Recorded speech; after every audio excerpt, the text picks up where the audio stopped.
ನಮಸ್ಕಾರ ಎಲ್ಲರಿಗೂ. ನಮ್ಮ ಪ್ರಕೃತಿ ಯಾತ್ರೆ ಯೂಟ್ಯೂಬ್ ಚಾನಲ್ಗೆ ಸ್ವಾಗತ. ಇವತ್ತಿನ ನಮ್ಮ ಯಾತ್ರೆ ಚಿಕ್ಕಮಗಳೂರಿನ ಮುಳ್ಳಯ್ಯನಗಿರಿ. ಮುಳ್ಳಯ್ಯನಗಿರಿ ಭೂಲೋಕದಲ್ಲಿರುವ ಸ್ವರ್ಗ.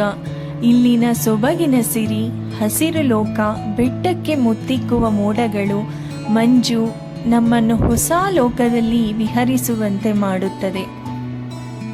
ಕರ್ನಾಟಕದಲ್ಲಿರುವ ಅತ್ಯುನ್ನತ ಶಿಖರಗಳಲ್ಲಿ ಒಂದು. ಚಿಕ್ಕಮಗಳೂರಿಗೆ ಪ್ರವಾಸಕ್ಕೆ ಬಂದವರು ಮುಳ್ಳಯ್ಯನಗಿರಿಗೆ ಹೋಗದೇ ಇರಲಾರರು. ಮುಳ್ಳಯ್ಯನಗಿರಿಗೆ ಹೋಗದೆ ಚಿಕ್ಕಮಗಳೂರಿನ ಪ್ರವಾಸವೇ ಅಪೂರ್ಣ ಎಂದರೂ ತಪ್ಪಿಲ್ಲ.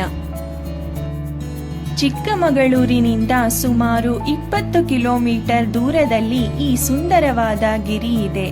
ರಾಜ್ಯದಲ್ಲಿಯೇ ಅತಿ ಎತ್ತರವಾದ ಶಿಖರವಾಗಿದೆ. ಚಾರಣಿಗರಿಗಂತೂ ಖುಷಿ ನೀಡುವ ತಾಣಗಳಲ್ಲಿ ಮುಳ್ಳಯ್ಯನಗಿರಿ ಮೊದಲನೆಯದಾಗಿದೆ.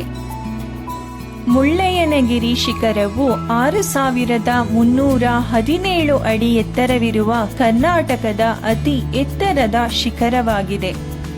ಹಿಮಾಲಯ ಮತ್ತು ನೀಲಗಿರಿ ನಡುವಿನ ಅತ್ಯುನ್ನತ ಶಿಖರವೆಂದು ಪರಿಗಣಿಸಲ್ಪಟ್ಟ ಮುಳ್ಳಯ್ಯನಗಿರಿ ಕರ್ನಾಟಕದ ಅತ್ಯುತ್ತಮ ಟ್ರೆಕ್ಕಿಂಗ್ಗಳಲ್ಲಿ ಒಂದಾಗಿದೆ. ಬೆಟ್ಟದ ತುದಿಯಲ್ಲಿ ಮುಳ್ಳಯ್ಯನ ದೇವಸ್ಥಾನ ಹಾಗೂ ಮಠವಿದೆ. ಬೆಟ್ಟದ ಬುಡದ ತನಕ ವಾಹನ ಚಲಿಸಲು ಅನುಕೂಲವಿದೆ. ಮುಂದೆ ಸರ್ಪದ ದಾರಿಯಂತಿರುವ ಹಾದಿಯಲ್ಲಿ ನಡೆದು ಬೆಟ್ಟದ ತುದಿಯನ್ನು ತಲುಪಬೇಕು. ಇಲ್ಲಿನ ಸುಂದರ ಪರಿಸರ, ಮಂಜಿನ ಹನಿಗಳನ್ನು ನೀವು ಕಣ್ತುಂಬಿಕೊಳ್ಳಬಹುದು. 12 ವರ್ಷಕ್ಕೊಮ್ಮೆ ಬಿಡುವ ಕುರಂಜಿ ಹೂವು ಇಲ್ಲಿನ ವಿಶೇಷ ಆಕರ್ಷಣೆಯಾಗಿದೆ.